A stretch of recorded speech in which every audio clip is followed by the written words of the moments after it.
Robin and Batman issue 2, Jeff Lemire writing, Dustin Wynn on the art. And this was, not a surprisingly good issue 1, but like, I almost had no expectations for it just because it was like, they kind of threw out the announcement. It was in a solicits, little fanfare, but obviously issue 1 was very good. At the same time, it's Lemire and Wynn, so you're expecting good things. Yeah, so this part of the story is Dick gets into a fight at school because some bullies try to pick on him, and he just beats the shit out of them because he's Dick Grayson. He gets into trouble with the headmaster, and the headmaster kind of, like, is Bruce Wayne really a good father figure for this kid? Like, he's this rich playboy. Maybe he's not got time. He's not even came to this meeting to pick him up. Yeah, Alfred's basically like, F you. Bruce Wayne's great. Pretty much, yeah. Alfred's attitude with this, because when they get back in the car and Dick says, "I'm sorry, Alfred," and he's like, "But you said they started it." That's it. Yeah. Like, it's like, well, they did start it. Yeah. He's not a dick about it. And he gives him the journal, which is obviously where some of the narration at the start and the end of the books is coming from, is Dick writing in his journal. But it is his birthday, and when he brings Dick back, Batman's like, "Hey, suit up, it's time to go, we got stuff to do, and it's not in Gotham." And he does apologize. He does actually apologize for like invading his privacy and reading his private thoughts. And says, "No, put on the suit, it's still yours. We got somewhere to go." So this is actually the story of him taking him to the Watchtower, the satellite, and him not only meeting the Justice League for the first time, but also meeting his fellow first generation Teen Titans for the first time.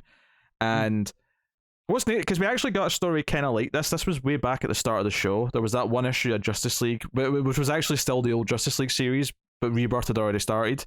Oh yeah. And I remember really liking that one issue because it was like, it had that ending where Dick's like, "Oh, one day you're training me because one day I'm going to be on the Justice League," and he's like, "No, I'm training you because one day you're going to lead the Justice League." And that was like a really neat like ending. This was kind of like a different take on that, which is, so Dick's obviously there. He's really excited to meet Superman and all the other heroes. They're going off to fight Mongol, and Hawkman is pissed because he's on babysitting duty. He has to stay back and look after the brats. Yeah. So there's a little bit of banter with them, but Dick goes and meets the other, and it's the classic team. It's this Wally, it's Donna, it's Garth, and Roy. Right? It's the classic Teen Titans team. And of course, Wally's the first one to talk to him and introduce himself, because of course he has to be. They're the best friends, the heart and soul. They have to be. Donna's obviously very nice. Roy's a dick. Garth's just grumpy. It's the characterization is all we expect. It's Think Hands 101. Yeah, it's all on point. But they're all like, "Hey, we should be going on this mission. We should be doing stuff." And Dick says, "Hey, we can do a mission." And like, "Okay, we're listening, new guy. Like, what you got?" And he's like, "Hey, well, we can do this. We can check the computer for other things that are smaller that we can go and deal with ourselves. And we can sneak past Hawkman in the vents." So we get this whole fun...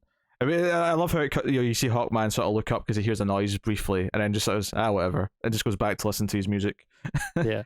Although, it is kind of funny now how we're doing... And I know, obviously, these are Elseworlds or whatever, and you can kind of just fit them into continuity where you want in terms of... The older stories with smartphones. Yeah, he's got a smartphone in his hand, and I'm like, I almost wish they didn't do that just so it felt timeless. Just so that if you want to think this is the story that it started with, then you can. I get that, but for the foreseeable future, this is just as timeless.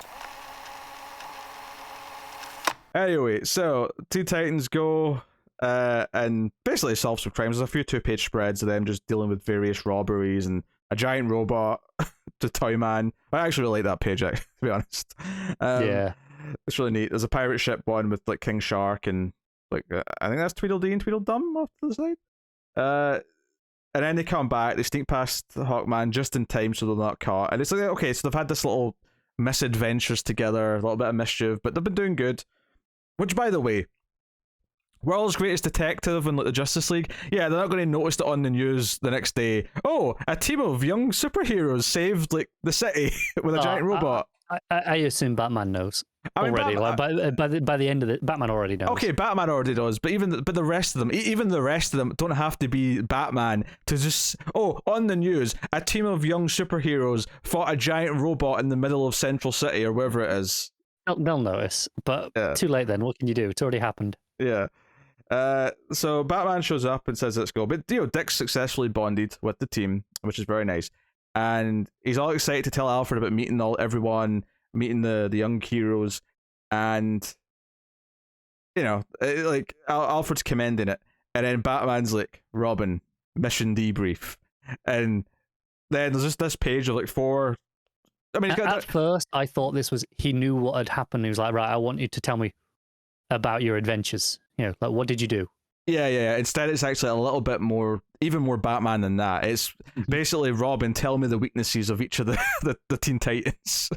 And so there's this page where he goes through the 4 other members and just sort of like says, okay, this is the first target. They're the weakest for this reason. This is so and so's weakness, and how we'd exploit them. And then Alfred is pissed. Batman's like, good boy. Batman's like, yes, my protege has learned very well from me.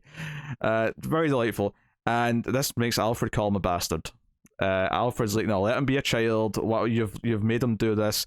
And this isn't like Batman's preparing him to specifically fight them. This is just Batman's logic that he has with the Justice League, which is, if the day comes, you have to know how to take them down. You have to be able to win that fight. All of them, any of them. Yeah. So yeah. So yeah, I like this page a lot. This scene, I like this scene a lot of like Dick. Well, because it doesn't get. I don't get the impression that Dick was. I think Dick did genuinely enjoy meeting them. He did genuinely enjoy having a good time and bonding with them and going out and being a superhero with them. 100%. But he still like did the Batman tactical thing in the back of his head. Even if we weren't seeing it, even if it wasn't on the forefront of his mind, as soon as he stops to think about it, he's like, yeah, okay, I've got it. Because Batman's just trained him that well, essentially, already. Yeah. So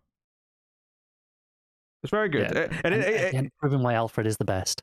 Yes, and it also contrasts nicely at the start with the teacher saying that maybe Bruce isn't, and obviously he doesn't know what he's saying specifically, but we know that, maybe Batman isn't the best father figure because this is the way he's trained him. And I think it's fascinating to see Alfred go from defending him at the start of the issue to being like, no, Bruce Wayne is the best, to this, like, no, you bastard. How dare you do this to him? Yeah, well, I think that's just part of the nuance of the Bruce and Alfred relationship, but it's best. Yeah. That's just what makes it so compelling. And then the final scene of the issue, which went in super quick, might I add, is just Killer Croc, because obviously he recognized Robin last issue.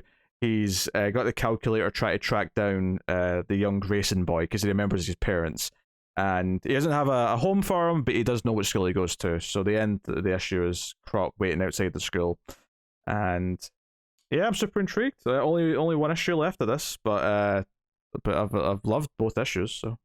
Oh no, they've been fantastic. If anything, I think this issue was better than the first one. So I definitely think it was. I think having that group dynamic, really just made it shine and kind of broke up the issue into 2 distinct halves. And it's also perfect because obviously I didn't realize this when I was reading it the first time, but it's perfect in hindsight.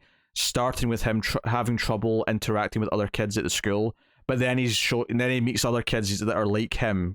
At the Watchtower, and then he does find his peers. He does find people that he can bond with, and I think that's a really nice, contrast, which is obviously set up intentionally, but it's really definitely smart writing. So very good. Wynn's art is just fantastic throughout. Yeah, it's got that kind of dreamlike quality to it that it always does. It's got a very unique, that soft watercolor kind of style that he does. It's the sort of thing it's always fantastic. Like some other great artists, he's not suitable for every type of story. No, that's okay. I would argue that he's not really suitable. I mean, I'm not saying that he can't do it and he's not done it in the past, but he's not as suitable for just a straight Batman story. But a story from Robin's perspective, I think he fits much more because of that kind of childlike experience of living in that world and the way he sees it. Correct if I'm wrong. I think he did some Batman stuff. I think he did some Streets. I think he did some Streets of Gotham. Back in like 2009, 2010. Period. Yeah. Which is why I'm saying I know he has done some in the past, but even that's not Bruce Wayne Batman. That's Dick and Damian. So that's a good point. Yeah. So you do have a difference there. So no, good stuff. What are you giving Robin and Batman issue 2? I'm giving it a 9. Yeah, I have to agree with that. 9 out of 10. It's just very good. Very good stuff.